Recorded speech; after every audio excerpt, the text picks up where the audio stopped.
Hello, everybody. How are you all doing today? So, we have Phyllis on today.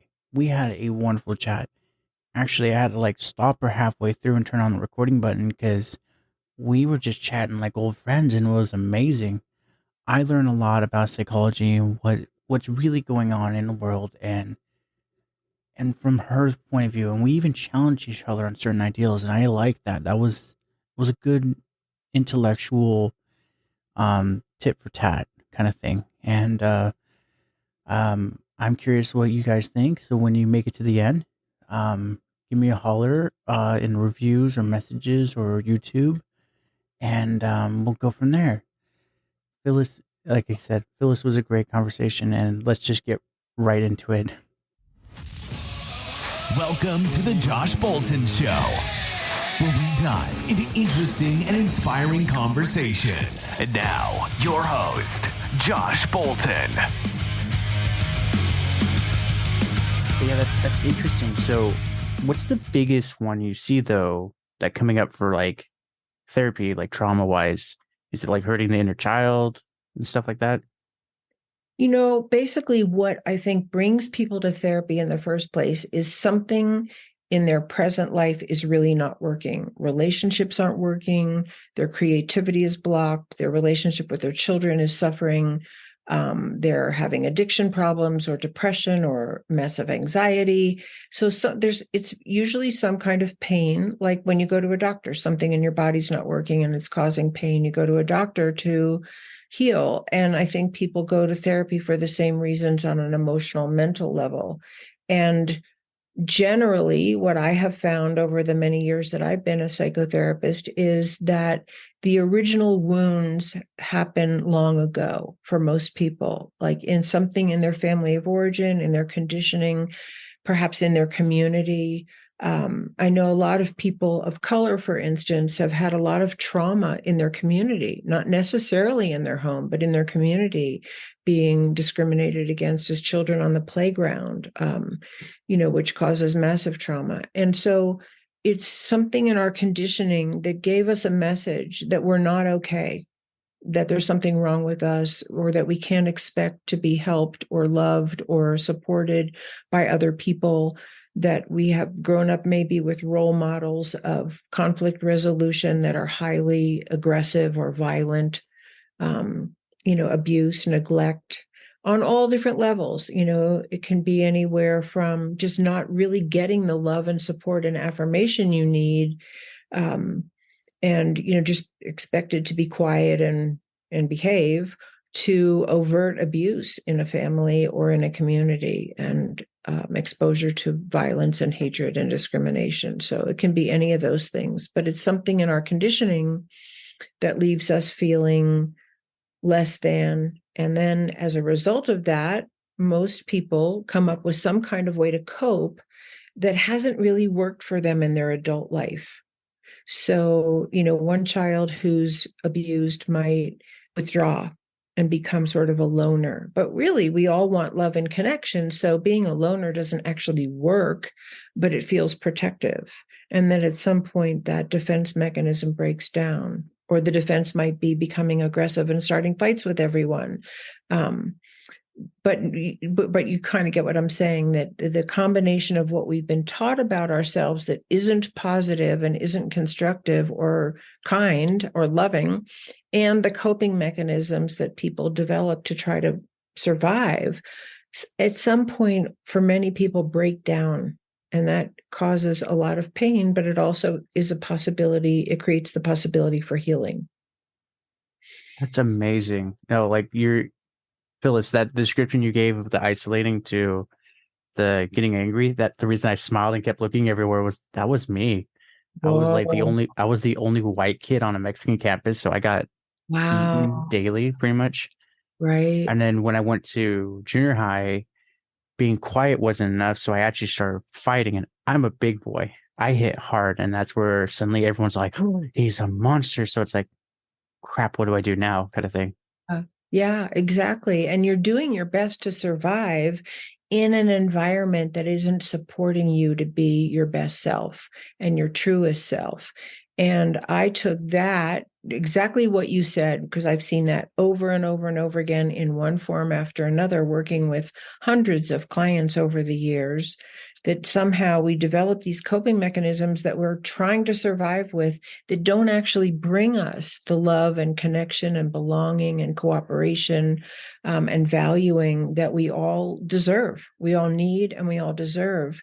And the same thing is happening in our country, that there's an environment that's created by people in power, whether it's the people in power in the business you work in, or the school you go to, or the place of worship you attend, or the government on a local or state or national level. There are people in power who are acting out those same abusive dynamics on the people that depend on them and that they have control over, with terrible results. And that's part of the way to start to understand what's going on in our country, that these abuse dynamics, these dysfunctional abuse, discriminatory dynamics that are coming from the top down as well as from the bottom up in many families that are dysfunctional, is putting our whole society at risk. And I have a lot to say about that, and I can tell you more, but please ask any questions that you have. No, I was gonna actually ask you, like, what is your take on that? Like, what are the dynamics you're seeing from the top down but bottom up? Yeah. That maybe I'm not fully seeing from a therapist point of view. Right. And that I think many people don't see, not because you're blind or ignorant, but because we're not taught this. Like, we need this psychological education to understand what's happening to us.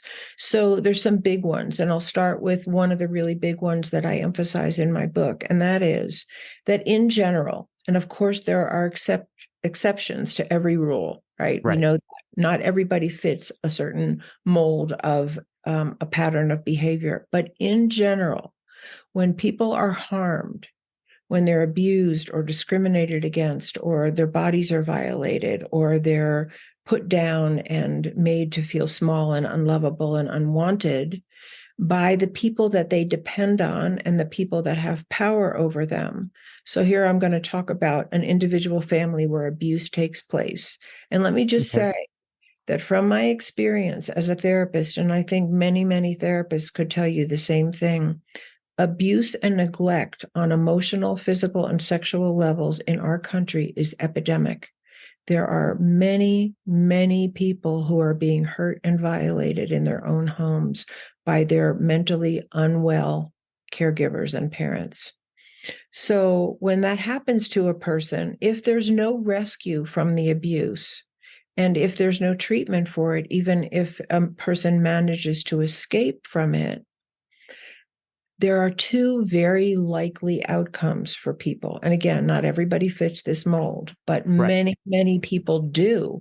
And these are some of the people that I have seen over the years in therapy and worked with. Good people, people who mean well, people who are really trying to survive the best they can. But the two main outcomes are either you have learned to give up and become passive because resisting the abuser or the abuse has not worked, that you're not strong enough to resist what's happening to you, or resistance might even bring further abuse and punishment or alienation. So some people become very passive, and it's called learned helplessness. That's a psychological term. And that dynamic will follow many people out into adulthood. Even when they leave home, that learning is so deep and so profound that they have that mindset, that coping mechanism of sort of like freeze and hope the danger will pass, rather than being able to summon up any appropriate means of protecting themselves, whether it's from physical assault or emotional assault, or for just being misused and exploited by other people. The other main outcome is the opposite, that there are many people in abusive, neglectful homes who will do anything in their power not to be helpless, and they tend to fall into the category of those who identify with the aggressor, and they take on the role model of the people who have hurt them, and they become the hurters themselves. And in some way, you could say they become aggressively dominating, and the other half of people become passive and dominatable, they're submissive. And so what happens psychologically, and of course we see this all the time, is that they attract each other. The dominator is attracted to someone who will submit, and the person who submits is attracted to someone who will dominate them because that's what they know. And this is a very, very dangerous dynamic in an individual home because it will perpetuate abuse. That you have someone who becomes dominating and you have a partner who can't stand up to them and protect themselves and or their children. And we see this all the time. And you read stories about it, the horrific stories of that all the time in the news. And on a societal level, what it means is that you have, without an interruption and abuse, then you have more and more people who fit these two categories if there's no help and there's no rescue.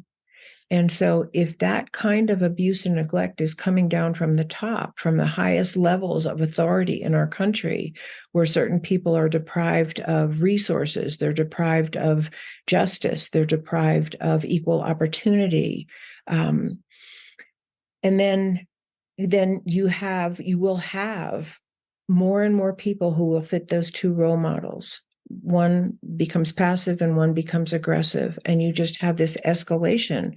And unfortunately, then you have a setup for the people who have identified with the aggressor to look for positions of authority in which they can dominate. And sometimes they run for office. And that's really frightening. It is. It really is. So is it are we talking more like mayor level, Congress level, or presidential level? Or are we talking like this is worldwide, not just America? Oh, absolutely worldwide. But I talk about America because this is the country I'm familiar with because I live here. Right. And I don't have the knowledge to talk about other countries. But clearly these dynamics are going on all over the world and historically have been going on. However, we have greater weapons now to wipe out our enemies than we ever had before. So when we have leaders in power who are of the aggressive, dominating nature and from their own wounds, that are unhealed, generations perhaps of unhealed wounds, then we're at serious risk of a war that no one could recover from in this day and age. And so for me, psychology and everything that it has to offer that I'm talking about family dynamics is really the missing link in what we need to pull ourselves off of that ledge. The truth is that nuclear weapons are obsolete, but we don't get that, that if we use them, we're done. Right. And yet billions of dollars of hard-earned money go into their proliferation. And it would be just like, and I use this analogy all the time, it would be just like if an individual family spent most of their resources on an arsenal of weapons that they put in their closet instead of feeding their children or getting them medical care or sending them for a good education. We'd say they were disturbed. Right. But we're doing that as a country. Yeah. I think per capita per year, like we almost double whatever we spent last year. So if it was like, it's not actual numbers. Let's say it's $1 billion. Next year we're doing 2 kind of thing. Billions. It's billions of weapons that we should never create or use. And so to me, and this is one of the many points that I make in my book, and I can't highlight them all, is that is a sign of mental unwellness. This is a mental health issue. It's not a defense issue. It's not an ideological issue. It's a mental health issue because mentally healthy people don't do this. Right. Right. Right. I'm just curious though. I'm sure you go into it on your book, but I would love to hear your take. Do you think also stuff like YouTube, TikTok, Instagram is really feeding into that also? Well, I think the whole social media thing, just like television, is a double-edged sword. And I think, we all experience that. Like, there's people like you who are doing these amazing podcasts and really trying to spread good, helpful, constructive, informative information to a general public that you personally couldn't reach on your own.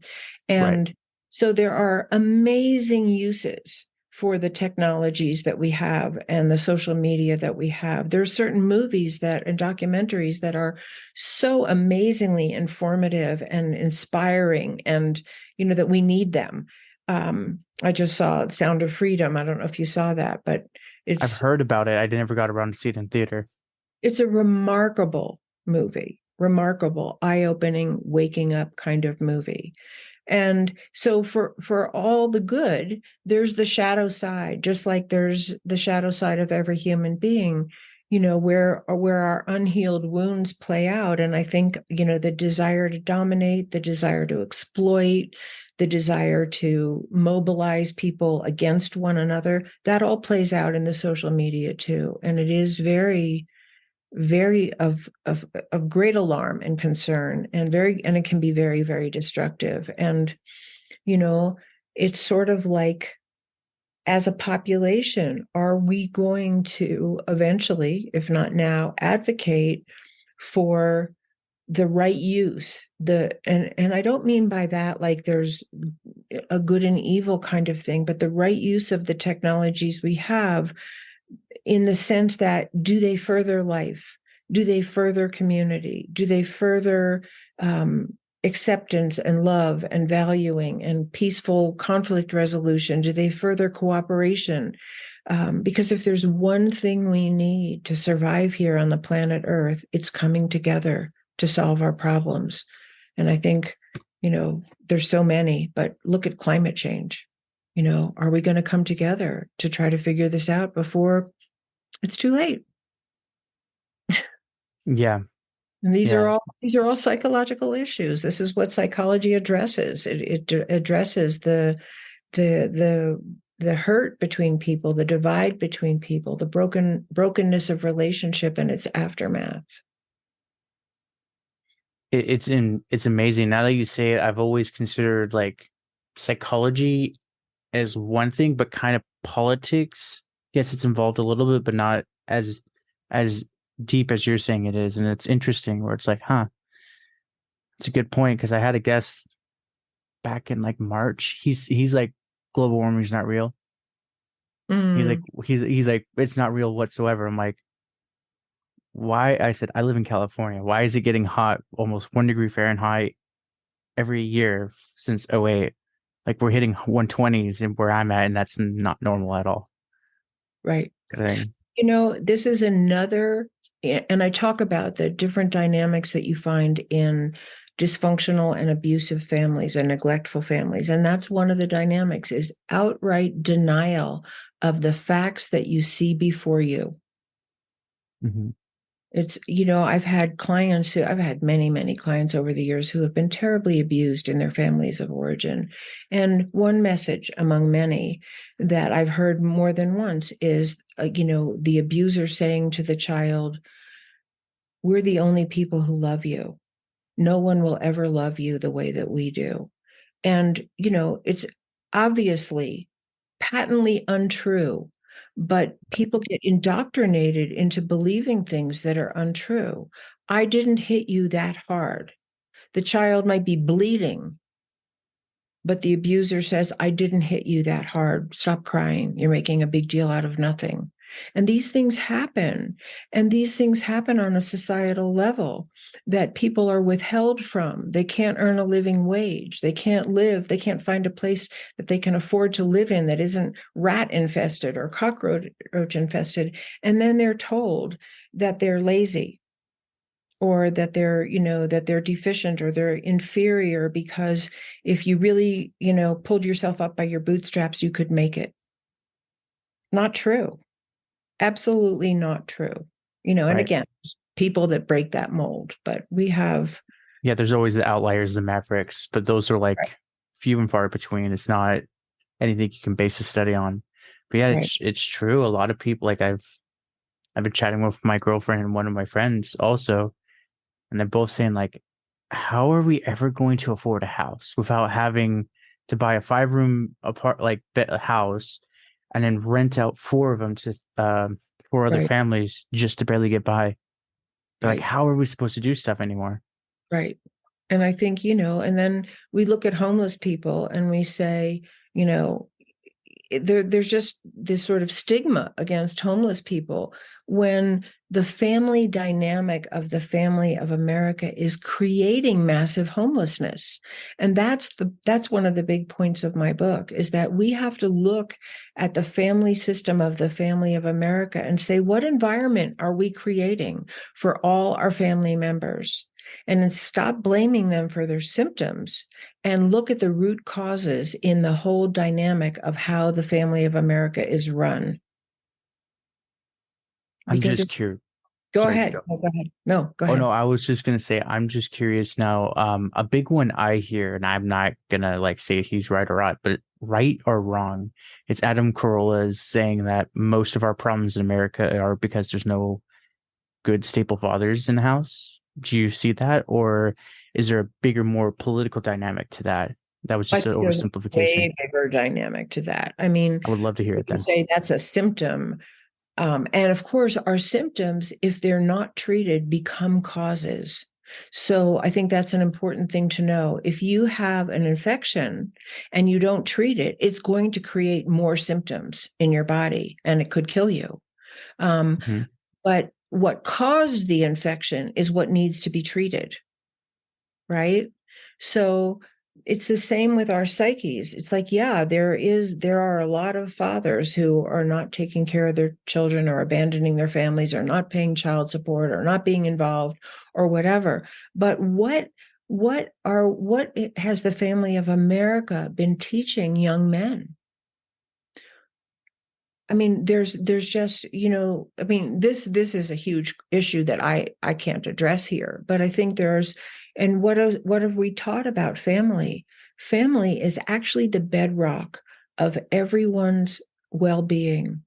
And to the extent that our families are not supported, that people can't make a living wage, that they're discriminated against, and there's a whole list of ills, that there's a lot of injustice. These things are all brought home to the family. What happens to those children? You're given those burdens too at a young age. What happens to the boys? What happens to the girls? Different things sometimes. I mean, because of the role models, there's so much discrimination against women in our society still. It's just mind boggling. Um, and yet, every person has a mother. And if their mother isn't treated well and isn't respected by the men in the family, what happens to the role model for women? What happens to the role model for men of how they treat women, of how they see women, of what they believe about women? And so, as a society, these are so many of the deep things that need to be healed. So, uninvolved fathers are the tip of a big iceberg, if that makes sense. And there's so It much more does. about that, but let you chime in there. Thank you. I know I wanted to chime in on the female dynamic, because that's a big one I hear, but now this is from the male point of view, and this is where you can always correct me, and I love it when you do. It seems like the women are more selfish and more, they're not looking out for their man. It's more, what can I get for myself? Kind of like a gold digger's mindset. Not all, obviously, the arc. Especially when I was like dating before I met my current girlfriend. It was all of them were like, "Oh, I get a free dinner off of him because the man has to pay, but I don't have to put up anything for him because I'm a woman." Mm-hmm. That's more where I'm trying to get at. It's like, but it part of the reason that men are very standoffish to women because like, well, we're just all we are money to you. Why should we even care about you? Kind of thing. Well, it's probably some one slice of the whole pie that you're talking about.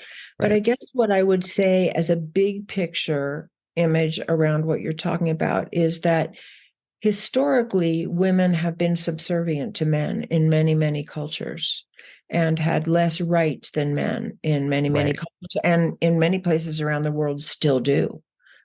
In many places in the world, women have no rights. Yeah, I know. So I think what happens is, and I don't think that's true in America. I don't think the imbalance of power is as great as it is in some countries where women just are, they're the possession of their husband. Right. Certainly not that. But I think what happens on a psychological level is when people are oppressed and they gain some freedom, they tend to swing very far in the opposite direction. So if it couldn't be about me at all, now maybe it's going to be all about me. Does that make sense? It's sort of like what you often see in countries where a people has been oppressed, and then they finally gain power and they become the oppressor instead of finding that middle ground. And I think that's the challenge, whether it's between male and female in our country, the rich and the poor, all of the structures, is to stop this intense pendulum swing between extremes, which is what is a lot of the rhetoric in our country is about today, and find a middle ground, which is honoring both, honoring the feminine and honoring the masculine, and hopefully creating role models of relationship between men and women, whether it's in individual relationships or how men and women are treated on the national stage for everybody to see and witness and be affected by, to find that balance. And right now we have so much polarization that is that huge pendulum swing between extremes that we have to find a middle. So I'm not excusing anyone from being selfish or self-centered, but I think in the big picture, psychologically, we just want to understand it's a symptom of an extreme sort of trying to find its middle and not having found it. Because I think, and you tell me from the man's perspective, I'd be really curious to know what your view is. I think we all want the same thing, even if we have a different hormones and different biochemistry and some differences between being male and female. I think we all want to feel valued. We all want to feel loved. We all want to belong. We all want to feel like we make a difference in somebody else's life, and that they make a difference in ours. So I think, what you're talking about is symptomatic of the great divides that have been in place for many, many generations between men and women that haven't found their balance. What do you think about that? No, I 100% agree. That was actually a big one me and my girlfriend had. We were going for blood for the other day. Like, she was emotionally cutting me up. I was emotionally cutting her up. We were both throwing things. And then eventually once the heated battle was over and we actually met each other in person, I told her, I said, I just want to be heard and respected. And I said, I don't feel heard anymore. I don't feel respected. And it's like, she's like, but the same for me. But I'm like, then how am I doing it wrong? Like, not in a bad way, but like, Yeah. What do how I can need I, to learn? how Yeah, can I do it in a way that you receive it better? right. And then that she has the same thing. And I agree 100% what you said earlier. It's like, a lot of us men don't feel like we're heard. We're just, like I said, like a free meal, an emotional punching bag for most, not all. And as like, why should we care about your feminine energy when you don't even care about us, kind of thing. Right. And another big piece of that, and it's great that you can just illustrate that we're working this out in our lives. Nobody, me and my husband, we don't have it perfectly down either. We get into it and we come back. Hmm. And what you did is really the key. And that is that, we're going to have conflict. Human beings are going to have conflict. We are going to bring our wounds to one another that aren't fully healed. We just will. And Hmm. it's the nature of being, in process. But what we need, and what I think you found, and what I know that my husband and I have created over a long period of time, is that we are committed to repairing the ruptures. Hmm. And no matter what it takes, we will come back together. And that's what I want to see in our country. We have ruptures, we have great divides, we have huge differences of opinion, but it's so extreme that people aren't listening to each other at all, and they don't even see that there's a need to listen to each other. It's more like a desire to foist your opinion and your beliefs on other people and force them to adhere. And what we need, and this is the basis of really good like couples therapy or family therapy, is to create an environment where each person learns how to listen with respect and empathy for the other person's point of view. And let me tell you, I can say that easily. It is really hard to do when you're activated, when you're upset, when you're hurt, when you're angry, when you're afraid. It is really hard to do, and it takes great courage and patience and strength to actually do that with another human being. And yet, this is what we need in our country. We need our leaders to be willing to sit down at the table and actually listen to one another with respect and be committed to some kind of resolution that's peaceful. I do. So it was something you hinted on, but never fully went into details. Do you think the divide from the overswinging is part of the problem? Like, I'm not saying this is the cause or anything, but like the LGBTQAI, whatever else now they are on, um, they're super loud. But I have a lot of gay friends who are like, we don't like them. They're too loud. We're getting too much attention now, kind of thing. Like, we didn't want this. Do you think it's stuff like that that's causing it, or even the people within the community like that are like getting a lot of unnecessary attention? I have a black friend. I used to person of color, whatever the politically correct way of saying it. Um, uh, he even told me, he's like, I hate BLM. He's like, I have so much unnecessary attention now. Like, I feel like anything I do, even if it's a microwave burrito, like everyone has to stare. He's like, don't look at me. I'm not like a circus freak kind of thing. So I think, do you think that's part of the symptoms, or is that the after effect of the pendulum swings I kind of think there's thing? just many causes.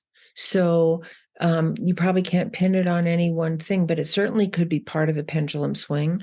I think that other causes are that people are just so wounded. Many people who are really wounded need attention somehow. So they're the loudest voice in the room, or they're the most extreme in their behavior, or they, you see that in high school with kids who start dressing all in black and whatever. And it can be for many reasons. Maybe they're really being hurt at home. Maybe they just don't have any attention anywhere that's positive. So some people will go in that direction. But I think there's other factors involved here. So I wouldn't say that it comes from any one source. But I think another big thing is that we have a long way to go in working out how a woman can successfully embrace her masculine side, and how a man can successfully embrace his feminine side in a way that is societally affirmed, because that is actually what we need to heal. Women are not just whatever, and men are not just, we're different. We may be different, and of course everybody's different. There's no Right. one thing that a woman is and one thing that a man is, but psychological health often can be seen through a healthy balance of both energies, no matter what body you're in. And so I think some of the extremes are pointing to that we have no way to do that yet in our society. There are people who are working on that, um, and who are a voice of that. But societally, I think that the divide between men and women, or the patriarchy and the whatever, is still something that really needs a lot of healing and a lot of attention. And then Okay. there may be other factors with that, that I don't know, because I'm not that as familiar with that community as you might be. Oh, I know. I know of them because when I went to college, I did it's a little side fun story. I went to do theater, lighting, and sound, and I was like, oh, I'll do it because I don't have to go take English. I still get a college degree. All right. I was the Beautiful. only straight guy there. It was fun though because I can make a very convincing, lispy, mincy fairy kind of guy, and some of the gay men were kind of like, oh my, kind of thing. But but that was a big one. They told me is like we don't feel heard other than we here. Like we don't feel safe unless we're here, kind of thing. And they're like, "Why are you There's here?" I'm no like, "I just safety wanted the in. easy way." Oh, I'm sorry. Go ahead. No, so they're like, "Why are you here?" Though I'm like, "I just wanted an easy college degree," Hmm. kind of thing. Yeah, and I think what you said though is like, all people congregating together for support. And so that can create an extreme all by itself. There are just so many different psychological factors or, things that we don't know. Each person, someone may, gotta turn off my phone. Sorry about that. It's okay. There's just so many different factors, and we don't know what comes from abuse, what comes from neglect, what comes from deficient role models, what comes from genuinely somebody feeling like they were born into the wrong body and they're really trying to figure out how to live. We just don't know. Yeah. It's true. The mind is complicated, and we're still, even with AI, we don't even fully understand it, kind of Right. thing. I am curious, though, for one thing for you, do you think, from a psychiatrist point of view, but also from you as yourself, what are some of the things we could do to start healing the divide? Is it like, I'm not trying to incorporate the patriarchy, but like going to church more, doing like picnics, actually making your neighbor a good fruitcake kind of thing? What are Mm-hmm. some of the things that we could start doing to Yeah. at least unite people? Maybe not be on the same side, but at least unite them under one thing in a positive, productive way.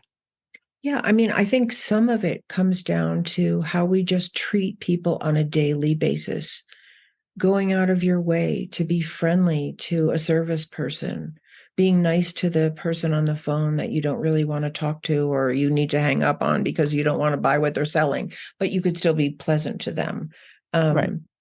Yeah, and definitely, one of the things I did a fair amount of research when I was writing my book, and one of the things that I discovered in my research was that there are statistics on volunteerism in America, and way more than half of Americans volunteer somewhere, volunteer their time, volunteer service, volunteer money, to help their neighbors, people in prisons, people in the inner city.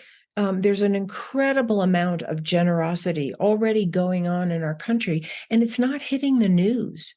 These are the role models we need to see and hear, that our kids need to see and hear, that there's something anybody can do.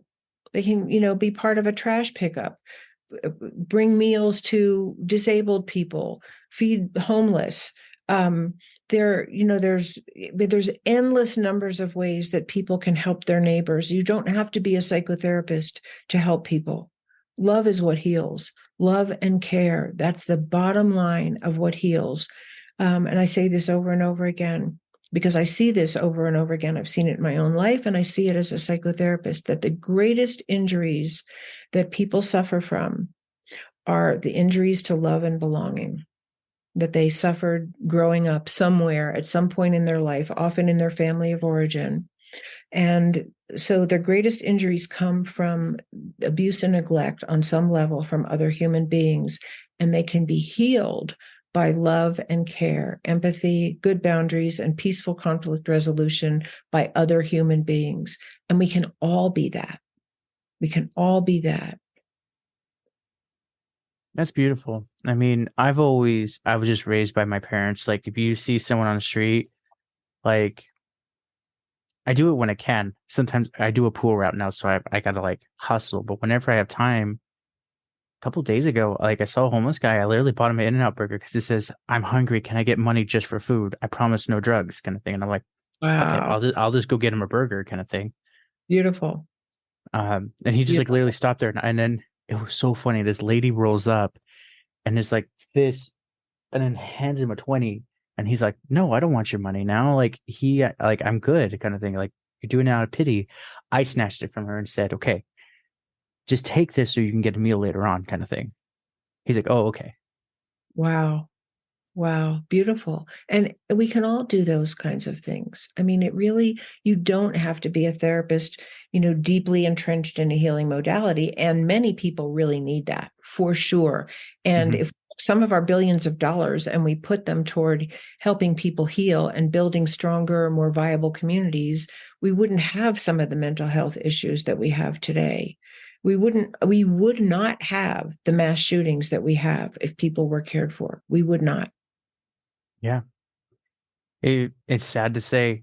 especially with the mass shootings. I stopped listening to the news for that reason because I'm like, it almost seems like it's every other day it's happening. It is. Um, I was my old high school buddy because he said, "What do you think?" Because I'm very creative and write stories. He said, "What do you think is the root of this story, the cause of it all?" I'm like, "Kids not getting hugged. Essentially, it's the kids don't feel like they're loved by anyone. That's right. Even their protectors are their enemies. So it's like, well, if I'm in pain, I said it's a very selfish way of the mind works, but it's like if I'm in pain, I'm going to hurt them. I feel like I'm being stabbed and shot every day, so I'm going to stab and shoot them, Right. literally." I said, when it could have been fixed with, "I'm proud of you, boy. Take him to the ball game, go fishing. Even if he doesn't like fishing, he or she doesn't like fishing, just take him." It's like at least someone cared enough to take their time and resource to bring me over here, kind of thing. I I said, mean, but yeah, go ahead. Go no, ahead. I'd say, but I don't know how to spread that message to the people who actually need to hear it, kind of thing. Yeah, I mean, you're spreading it now. You're spreading it to lots of people. And there are people who are out there, actually, that's what they're doing. They're being a big brother or a big sister, or they're starting a program for underprivileged youth or children who are come from divorced homes who have lost a parent, or, and we need every one of them. You and I and everybody out there, we can't do it all. You can No, do what you can do. I can do what I can do. And we need each other because we all have so many gifts to offer. And the more a person does their own healing work, the less they are likely to project their shadow onto other people and create this kind of divisiveness. And the more I see that the more people heal, the more they want to be of service, whether it's just, being a better parent or a better neighbor, or they want to start some huge program, or they want to volunteer somewhere. It doesn't matter what scale, it all yeah, counts. yeah, I agree. I mean, it's not humans directly, but like, well, humans were involved. Where I live, there's a big hill behind me, and then there's a park that goes into the hills, divided by this big like drain thing that goes to the ocean. This Asian couple just dropped off a 20-year-old sulcata tortoise in the cold of winter and left it there. And I'm like, that's gonna be easy coyote food tonight. I'm like, that poor thing. It's a tortoise. It lives like 300 years. That's still an infant for tortoise years, kind of thing. So I literally, in my broken, janky wheelbarrow, I ran over, picked up the 50-pound heifer, put it in there. And then one of my neighbors, I haven't talked to her other than that moment. She's like, "Oh, so and so has tortoises. Drop him off there. He'll figure out what to do with it," Wow. kind of thing. So I Seems a lot- dropped him off. So I Yeah. dropped him off, and then he called like so he had like ground turtles, not the aquatic ones, but they bury and they like stay Right. asleep for like half the year. This was an actual tortoise that stays awake all year, so it destroyed his garden. Funny thing is, this is before Prop 64 in California passed, so it ate all his weed too. Poor turtle was tripping. but but yeah, but he even said, he's like, yeah, if it wasn't for you, he's like, I've been seeing a lot of coyotes out there, and it was like almost 40 degrees we hit that night. So if he stayed out, that tortoise would have been done. Right. Right. But like then that's where he got the tortoise to a safe place. But then I still talk to him, kind of thing, and he's like, yeah, he's like, I still think about you. Like you saved that 50-pound thing. Like you didn't have to. I'm like, I Right. said, it didn't deserve that though. Right. And I think, it just, I want to say this, it's not exactly related to what you're saying, but it's sort of Right. taking on what you're saying, is that I think part of what needs such reform in our whole culture is to help parents who mistreat their children rather than just Yes. see them as criminals. Because I think people are afraid to report, because once the state and the system gets involved, children often end up in horrible foster care systems, Or or on the drugs. parents and they're just traumatized by the system, rather than if we had a society, a family of America that was devoted to treating as many people as are treatable. And some people we don't know how to treat. We really don't. There are people Right. who are so injured that they just have to be restrained because we do not have the psychological or whatever the understanding is to rehabilitate them. But there are many people who, if they were given the opportunity to say, yes, I beat my kid, I was beaten. I don't know any other way. I have a horrible reaction pattern. I just blow up. And I do what my father or my mother did to me. There are many people who are actually treatable. And that should be our focus. Bring people back. Break the cycle of abuse in families rather than continue this perpetration, which is locking people up and, seeing them as horrible human beings, which they're not. They're acting out their own traumas. Yeah. No, it's true. The being in that system, being the only white kid in pretty much a Hispanic campus, I joke about it now, but it's kind of like my coping mechanism. I did not realize how accurate Latinos are with their sandals or when they throw it and how it hurts, kind of thing. And it's not just the physical hurt, it's the psychological attack too, whether they realize that part or not. But I was walking, Absolutely. and it was one of those, I was walking in one of my buddy's house, and she was like, oh, something like, me, oh, I'm going to get you, and throws the sandal. And I do martial arts. So I just went, like, where did this come from? Apparently, that's really bad if you catch the sandal, Oh. kind of thing. So, and he's like, Mama, you didn't know the rules. Like, he literally is jumping in front, and she's all like,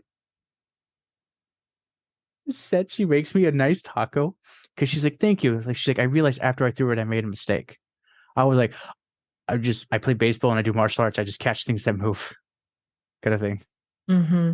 Mm-hmm. But it But was, that's, you experienced real discrimination. And mhm, and I've heard stories from many, many clients about their history of discrimination. And it's heartbreaking. A it little is, child, black child told, why can't you have blonde hair? What's wrong with your hair? I'm born with this hair. right? Yeah. Wow, that was a little like dagger in my heart on that one. But yeah, it is. It's the amount of bullying too that happens. Yeah. At least from my point of view, being a survivor of schoolyard bullying and the first start of cyberbullying, Mm, it's so painful. But it's not a physical pain. that's But right. it's one of those. It's like they're attacking small things. Like mine is my teeth. They're better now because I'm straightening them out. But they look gnarled. They look like Kane, like a werewolf kind of teeth. And they're like, oh, you're a monster. Oh, you're gonna bite someone's throat. Mm. Oh, like stay back from him. He's gonna hurt you, kind of thing. And Oh, you didn't even want to open your mouth, right? I didn't want to talk. I didn't want to say Right. anything. Oh, Like I learned to be a ventriloquist. I could still talk with my mouth closed like this. So God. you can hear me, but you can't see my teeth. Wow. Wow. Wow. And this is happening to people all over the world, all over our country, children who are just told from the very beginning that they're not okay. There's something wrong with them and it's bad. And that means that they should be rejected. They should be Hmm. scorned. They should be treated poorly. And you're absolutely right. You do not have to be physically violated to experience just as much pain as a physical violation will cause. Absolutely, mental and emotional pain is excruciating and it has lasting effects on people if they can't find a safe place to be and a healing environment, a healthy environment, or a loving, peaceful environment to be in. And many, many, many people can't find that. It's not available to them. So what do we imagine happens to them? We just look at them and tell them, pull yourself up by your bootstraps.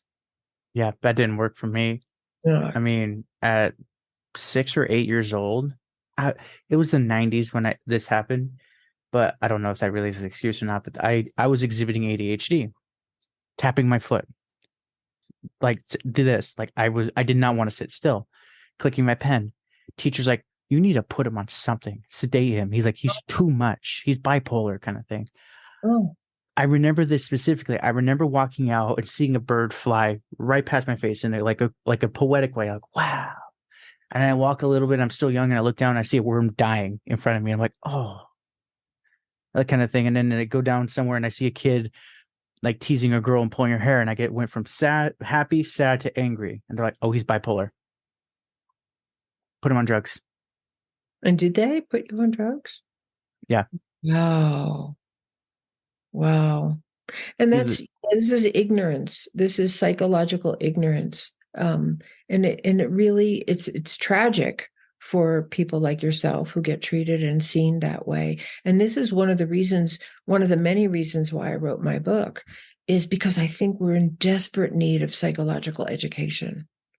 The average man on the street does not know the things that I learned as a psychotherapist and as a client myself, not because the average man on the street is a lesser human being, but because this information is not widespread. We should be teaching psychology and family dynamics and healthy family dynamics and abuse dynamics in our school system.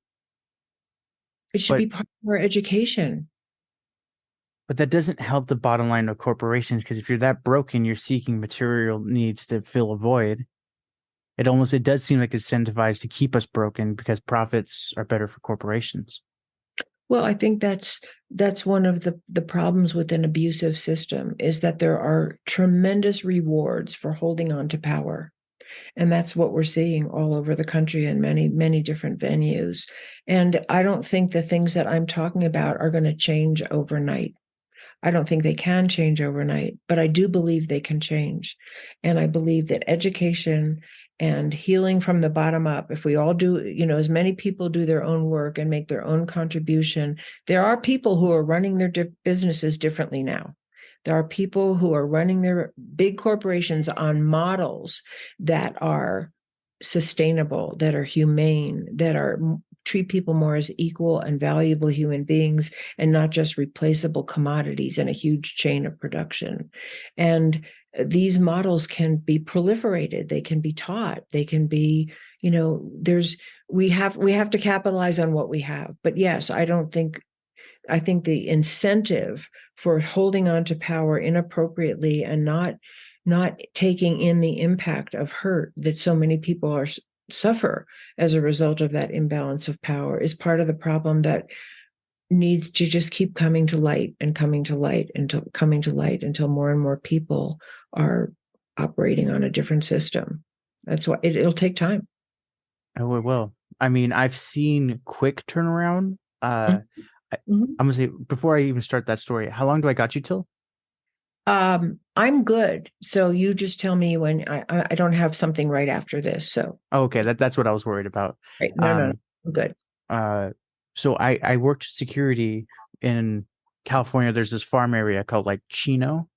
Uh-huh. Stinky. Like, I worked there for almost 2 years, and I for the gate I was essentially an underpaid clerk. I receive all these truckers, receive all the traumas and jokes, and then I throw it back at them because they're the weird kind of person. If you don't talk shit to them, they feel bad. It's a Um, culture, right? right. But I would also watch the employees going in. I had to watch them too. And this dude, I still remember it. Neck tattoo, big old stone gate, fire coming out, with gates open, demons spawn coming out and flying. He had all these like SS cobwebs. Like, clearly he's a hurt person kind of thing. Right, right. He literally said to his one buddy that drove him out, he said, "Man, I wish we got in that car crash that we passed. That way I could break my legs and not be here for one day and stay home for 6 months, then stay here." Mm, We'll mm. call him Chuck. I don't really know who the hell he is, but we'll call him Chuck. And then literally a bigwig comes by and is like, "Hey, Josh, you're a really observant kid." I'm like 26, by the way. I'm like, I'm 26. Like, I'm not a kid. He's like, "You're younger than me. You're a kid," kind of thing. I'm like, got it. He said, what's wrong with this warehouse? This is my baby. This is the one that got me to VP of the region. I said, "Well, you've been in your ivory tower too long." He's like, "What do you mean?" I'm like, "You don't talk to the employees." I said, that guy with the demon spawn and the thing. He's like, "Yeah, Chuck." I'm like, "Yeah." Chuck literally said he wished he got in a car crash, broke his leg, and stayed home for 6 months unpaid, then come one day for you. Wow. And he looked and he's like, I said, "I'm no expert, but that's a morality problem, dude. You're treating them like a number. They're feeling it, and they rather be a number that goes home than work Right. for you." I Totally. said, "Dude, the easiest way I know, because I've done this before, can you afford like $500? Like, first prize winner gets 150, two underneath is like $200, and then like 50, whatever, divides out to like $500." He's like, "Yeah." Like, it's sad to say for a W-2 worker, $100 is game changing. I'm like, that's what's $500 out of your personal pocket? He's like, oh, that's 2 steak dinners. I'm like, I don't know where you go, but I want to try that place out, kind of thing. 2 steak dinners for $500. So I told him, I said, just do games. We're humans. We love games, even if they're not competitive. The fact there's a game going on, though, like the whole energy shifts. Even the procrastinators are like, okay, well, maybe there's a chance I can get $50 if I up a little, kind of thing. I said, Beautiful. plus, and I said, and then said, it's not hard. Use the company card or yours. It doesn't matter. Buy the best taco guy or gal. So lately the taco gals are better because they actually make their food with love. And just spoil them, pay them their whole lunch instead of unpaid, pay them their lunch, give them, because it is a warehouse for like board games and stuff. I said, give them the old board games you had to like throw off you couldn't ship them because they were damaged in transport. Give them the board games. They don't care if it's damaged. They can take their new Hasbro toy that didn't even come out yet and be like, look, my boss gave me this new Monopoly game. Like, it's not even out yet. Let's play, kind of thing. Yeah. Beautiful. So He did, beautiful. he So did it. he did it? He did it. And in Wow. 1 month, let's just say for numbers sake, he was doing 200,000 packages in one day. In 1 month of doing that, implementing it, doing it correctly, I just gave him that knowledge, by the way. I never followed up with him. He went from 200,000 packages a day to 1 million plus. So let me just tell you, that story is so beautiful. And it's so fascinating that when you treat people better, they treat you better. Mm-hmm. We bring out the potential in people. Look at that. Look at what you did. You changed his life, and the ripple effect was you changed the life of all of his workers. You better believe they took that home with them every Oh, night when they left work. So that changed the life of all their children and their families and their friends and all the people around them. And this is the power that one person can have. We well, can all and make a difference. That is so beautiful. I'm so happy that you shared that story. I'm very proud of that one. And the Yeah. part that warms my heart that I never get around to is so he did the little like taco person for them in between, but he did a full feast. Like, he hired the taco lady, her nephew, and her brother, kind of thing. They Wow. had like the whole thing. It was like a $4,000 or $5,000 setup for everything. They all waited until I came to get food. Oh, that is so beautiful. That And is I, so beautiful. And now you're sharing this story with all your listeners. mhm, Who knows who's going to take this ball and run with it? right. So beautiful, so powerful.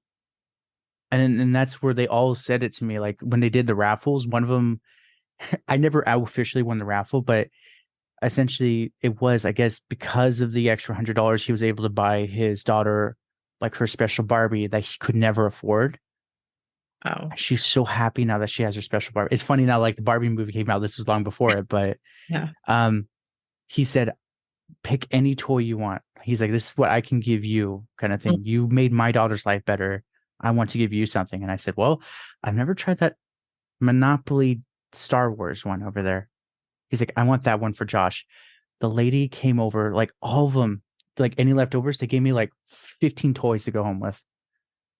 I actually got a G.I. Joe. I lost it, but I was like, oh my God, I haven't had one of these in ages. Oh, this is a beautiful, beautiful story.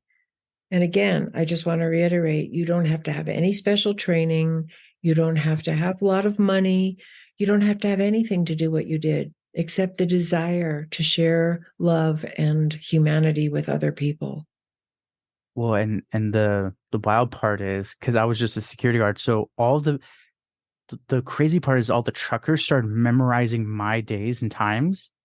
They would only come to the warehouse when I was there, and Beautiful. because I Beautiful. could get them in and out quickly. But also the managers of all the other warehouses knew my extension. Although I'm sitting here going like, how do you know this? Because like I don't know your extension. How do you know who I am?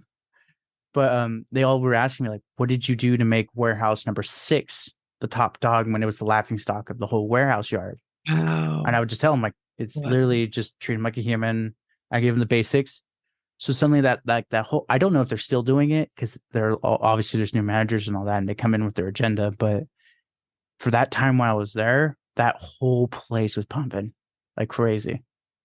I want to highlight something that you did because it's such a big part of what I'm talking about. And that is that you saw all those people who were suffering in those kind of work conditions as worthy human beings who have an essence that's worth treating humanely and well and more than well. And I think that that is certainly one of the things I learned in a very different way being a psychotherapist, that underneath everybody's symptoms, underneath their fear, underneath their hurt, underneath their pain, underneath the ways they've acted out and hurt other people, there is this essential human being that is worthy and needs love, desires love, and is worthy of love and care and good treatment. And when you see people that way, when you speak to that in people, when you see that and they get that communication from you, that you see them as a worthwhile human being who is equal and worthy, it changes how they feel about themselves. And you communicated that so powerfully to the owner or the boss or whoever that man was. And then Yeah. he was able to communicate that through his actions to his workers because you showed him the way, because you saw those people that way. And this is one of the most powerful gifts we can give another human being. It really And is. I just the fun cherry on top is he offered me money, and I was like, I told him like, oh wait, I don't need money for this. And then afterwards, I'm sitting here going like, I should have taken that check, kind of thing. But yeah, she's like, name your price. I didn't know how much money, because so essentially one of the ladies in the office told me, for math's sake, one package is $1. So he's like, you went from 200,000 a day to a million a day. And I said, I only asked for 10,000. She's like, honey, you could have easily asked for a million and he would have given it to you. I was like, damn, I should have taken that check, kind of thing. But he even told me, he's like, thank you. He's like, I would not have, he's like, I used to be that boss, the one that you were talking about, the one that was there. But he's like, you're right. Is when you said you're in your ivory tower too long, you forgot. He's like, that's what hit me. And he's like, that's why I did what you said.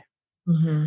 I just joked him like, oh, because I was actually on like some heavy meds that back then. Like it was the kind like I couldn't sleep during the night, but I slept during the day.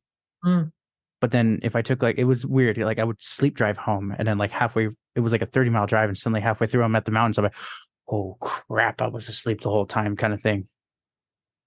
So I told him like, oh, you asked a drugged out lunatic of a security guard for help. He's like, he said in a polite way, he's like, but those are the best ones because they have no filter. Wow. Wow. But yeah, it was one of those though. The way he said, he's like, you look out for others though. He's like, it's amazing how you look out for others, because that's where he pointed out the truckers. He's like, I have guys that used to run nights that will only run during your shift now. He's like, and these guys are used to night shift and they're willing to break it so they can get in with you. Wow. Wow. I mean, really, again, I just want to say the power that one person can have to change the lives of so many others. We just don't know. And we all have that in some other, in our own individual ways. And you were just being yourself. I was. You're just being yourself. It's so Yeah. beautiful. It's so Thank you. inspiring. Yeah. Now, is there anything in particular I missed that you would like to continue on or talk about with your book that, like I said, like I might have missed that's important to you? Well, I think we've talked about a lot. Okay. So I feel complete with that. There's always more to talk about because I have, many different things that I've talked about, but I would really just love it if people would buy my book when it comes out. I have a publisher now, and Good for you. yeah, super excited. Just signed a contract a couple of weeks ago. And my book, I believe, will come out sometime in the hopefully early spring, but I don't know. Okay. And I will definitely send you a copy, and I would love to have any of your listeners go to my website, which is just my name, Phyllis Leavitt, PhyllisLeavitt.com, sign up for my newsletter, because then you'll be the first to know when my book is available, and you can stay in touch with me. You can ask me questions, whatever. But I would, and I'm on all the social media, like LinkedIn, Facebook, and all that stuff. But really, I just am so grateful to have the opportunity to talk with you about the things that matter to me so much, and to find you as a like-minded person who's living what I'm talking about in the way that you live it in your life. And that's very inspiring to me. And I hope it's inspiring to your audience. Thank you. It's nice for me to hear like a good conversation like we had, where it's like, this is where I'm at. And you say, okay, I see you, but this also, a lot of my shows, it's just, they talk to me and then I ask questions. And I appreciate that we had a genuine back and forth on this. Me too. I really appreciate that a lot. And I really appreciate you and what you're doing. Thank you. Well, congratulations. You made it to the end. You're an awesome person. Not many make it here. So, being the awesome person that you are, can you do me one more awesome favor? Can you rate and review this on whatever podcast services you're using? If you do it on Apple and you leave an actual written review, I have a thing on my website. I will take your written review and post it for all to see. Congratulations, you're permanently sealed on my site. Otherwise, I am trying to do YouTube more and live streaming. I will try to put as many of the YouTube links in the description of the show as I can. So give your boy some extra help over on YouTube. Watch my videos. I just mute it and change the channel, change the window or something. But yeah, that's it. Thank you for being awesome, and see you next time.